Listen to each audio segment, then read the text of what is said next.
This screencast is designed to help students studying the new OCR AS level coursework element. That is to say the A level element. I'm calling it AS because we are studying it in year 12 for the close reading coursework. The point of the discussion is really to make it clear to students what the close reading entails, but also to give them a method by which they might approach a task such as this. And I'm deeply indebted in making this recording to a book that's appeared recently by Doug Lemov called Reading Reconsidered. If you have access to the book at school, I really do recommend that you go and have a look at the copy, and if not, well, hopefully I've taken what I needed for this particular PowerPoint with a hope of making life easier for students as they approach this task. So let's be very clear about what the task actually requires you to do. The task requires you to produce 2 pieces of coursework in all of around 3,000 words. The first task is close reading, or it can be a recreational piece of writing. Personally, that's not something that I feel terribly happy with. You may have a teacher who does. And so my classes will be working on close reading. It's a close critical analysis of a section of their chosen text or poem. And the idea is that you have 3 or 4 pages of text, or 45 lines, 50 lines or so of poetry. So we start to have a look at it. And on this slide, which you can pause in a moment to listen to, and read rather, because I'm not going to read it all out to you, we can see what Lemov is saying about close reading. And he lists here several key ideas which are at the core of what is happening here. This idea that we are looking at close reading as something that's methodical, something that requires you to break down language and structure of a passage. For detailed analysis, it requires layered reading, that is to say repeated reading and repeated study, but also beginning to ask textual questions that are sequenced in such a way to get an answer to the inherent question of a task such as this, which is why has the author chosen these words in this order at this time. Pause and have a look at these now. You might want to make a note of them. You might want to jot them down for yourselves to help you to get to grips with the text that you are looking at. In our case, that text is Jez Butterworth's play Jerusalem. This screencast is relevant to anybody working on any text. So pause now and have a think.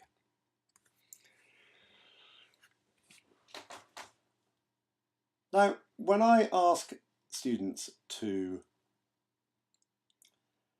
consider how they are going about reading, very often they look slightly confused and they say something like, well, I'm reading, yeah, in it. And to me, this is quite clearly not enough. The passage needs to be read 2 or 3 times. Always read actively with a notepad and pen and note points of interest as you go along. You can then come back to them at some point and turn those little jotting notes into something more formal. Start to get used to looking out for deliberate variation of form or language chosen in such a way that it will impact the reader. Start to really begin to scan your text and look for those moments of deliberate interest. In our case, we're reading a play, so get hold of your colleagues and read passages out aloud. Trust your hearing as well as your sight. Words will not necessarily appear on the page as they sound, and this is particularly true of homophones, which when we read a homophone, we know immediately what word is being spoken. When we hear one, it can confuse quite deliberately. So keep an eye open for that sort of idea. Lemov talks about text-dependent questions, and again, with this task, a gist is not enough.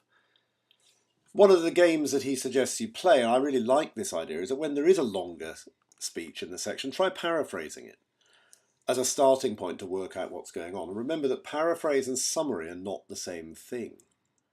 A summary essentially puts whatever you're reading into the third person and just tells us what took place. A paraphrase keeps the person the same. A paraphrase keeps the same perspective on the narrative voice. It just simply rewrites the same material in a slightly more direct or simpler form. And I'm going to start looking at that on the next slide, where I'm going to ask you to consider what's lost in the text, because then you have a starting point. So if we look at this, on the next slide, on this slide here, I'm going to try and read both versions of this, not the whole lot, because that would take a little long. So let's start where Johnny starts this wonderful, rousing speech that he gives here. He says, Johnny says, friends, outcasts, leeches, undesirables, a blessing on you and upon this beggar's banquet. This day we draw a line in the chalk and push back hard against the bastard, pitiless, busybody council and drive them from this place for ever. I, Rooster Byron, your merciless ruler, have decreed that today all my bounty is bestowed upon you, gratis. There will be free booze, bangers, draw, whiz, and what-not for all the minions of my kingdom. Cheers from those gathered, says the stage directions. If we just take that alone, I hope, even with my relatively useless reading, you will have already picked up the great use of alliteration in this speech. Very, very powerful, very well put together. Lots of other things, and I've sort of paraphrased it over here. And he starts, okay, chaps, friends, well, most of you, and outsiders. Welcome to a meagre meal. Today is a day to draw a line in the sand and stand up against the council. Job's worth all. As leader of the gang, I, Rooster Byron, have a present for you all. Free alcohol and drugs. Now, I might have oversimplified. But let's be reasonable and even consider this straight away. What we've got in this second passage is a loss of everything that made Johnny interesting in the first passage. Johnny's language is so rich. There's a wonderful use of figurative language. This man has become a wonderful orator. My speech, written on the back of an envelope, no power whatsoever. There's a real sense of grandeur about his speech, and you have to think about how that grandeur is developed. So we can begin to ask now the text-dependent questions that I referred to earlier. We are focusing on the effect of specific words and phrases. Let's look at how his text started. I paraphrased it as okay, chaps, or whatever. Friends, outcasts, leeches, undesirables. Again, think about the punctuation for a start, where the exclamation mark or the full stops overcome. The specific word choice. Johnny's idea here of these ideas of wider society. He actually refers to his band of brothers using the language, outcasts, leeches, undesirables, that the villagers may well be using of them themselves. And yet, there is this wonderful sense that we're standing here listening to a speech. Well, the one that immediately comes to mind is Mark Antony and Julius Caesar, friends, Romans, countrymen, lend me your ears.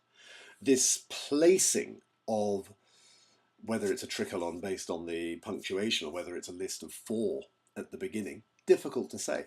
But there's very little doubt that the opening friends is designed for us to pick up that Shakespearean element in the language.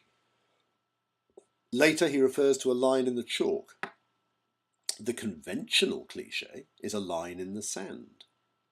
Now, dead cliches, boring cliches, fine, get rid of them all. But why has he gone for a line in the chalk? Yes, it roots it as setting, because the downs of North Wiltshire are built on solid chalk, which is why they're covered in white horses, apart from anything else. But there's also this wonderful colour imagery. The line in the chalk is going to make a long white scar across the landscape. That's impressive.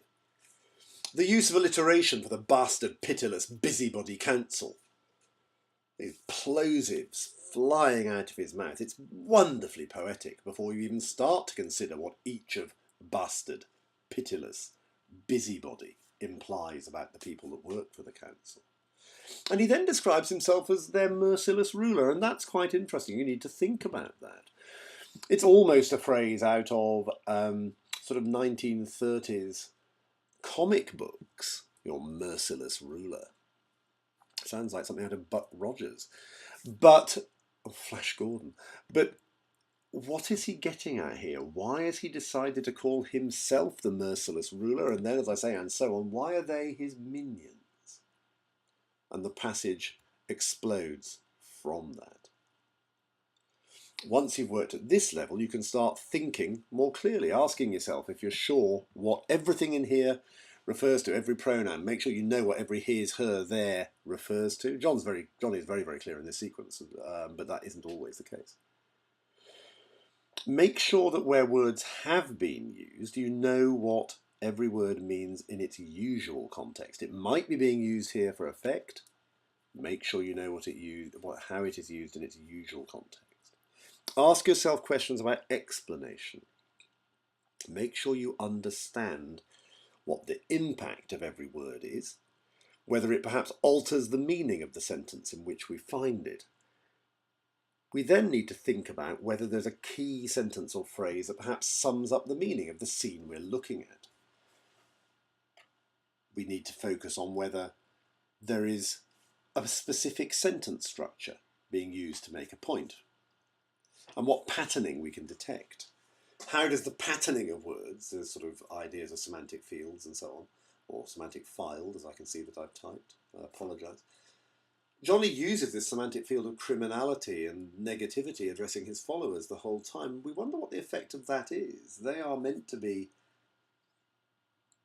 standing against the forces of modern Britain as exemplified by the council, and yet he addresses them in such a negative and criminal way. Why? Is this a sense that Johnny knows all along that everything he's doing is wrong? That's a sad indictment of Johnny. We need to think about what he is doing. We notice very often in this play that words are often omitted in very short sentences. We lose pronouns. We often lose person. Again, thinking about why. It might reflect the vernacular. It might reflect something else. If you've got similes and metaphors, you have to unpack them. Don't just ignore them. If personification is being used, be precise about the discussion of it and the discussion of the effect. I've already talked about this line in the chalk, but you again would want to explain why that is an effective piece of figurative language. We should always be alert in any passage we're reading for the intertextual. Now, we've worked in the class I teach on Butterworth particularly on this notion of intertextuality and these resonances of other texts that appear through it. It's not just the borrowing of the Blake poem in terms of the title and the prologue of Act 1, it's also the resonances of other texts. The Mark Antony. Later on in the play there is a speech that directly seems to borrow its tone and content from Henry V. We will find these moments. We also want to look at what we might call the intratextual, the references within the piece of literature to itself, and see if we can start to pick that idea up. Being literature, however, there will always be ambiguity in what we're reading. There will always be room for more than one response. This is your key. You need to identify it, you need to be prepared to discuss it, and always focusing your ideas on what the author's trying to achieve, rather than whether or not you find it hard or you think it works. It's that question of how the author goes about achieving their aims. As a final point, you will need to contextualise, place your scene into the work as a whole. Think about the structure of the novel or the play. Why has this passage that we're using come here rather than somewhere else? And also, is there a reason, for example, with this passage, that Butterworth has shifted to a longer speech at this point of the scene? what has been happening before. What happens to the pace of the drama when Byron starts to deliver his speech? Do we, as an audience, listen more intently to somebody making a speech than we would do to quick-fire single lines? All sorts of questions that require your consideration. The final slide, which I'll leave up as I finish, really just allows you to look at the notion of the questions that Lemov, and I therefore, am suggesting you play with when taking part in any activity that requires close reading and close analysis of a text that you are studying. I wish you the very best of luck with any exams, and I hope that just like my students, you're reading Jerusalem and loving it.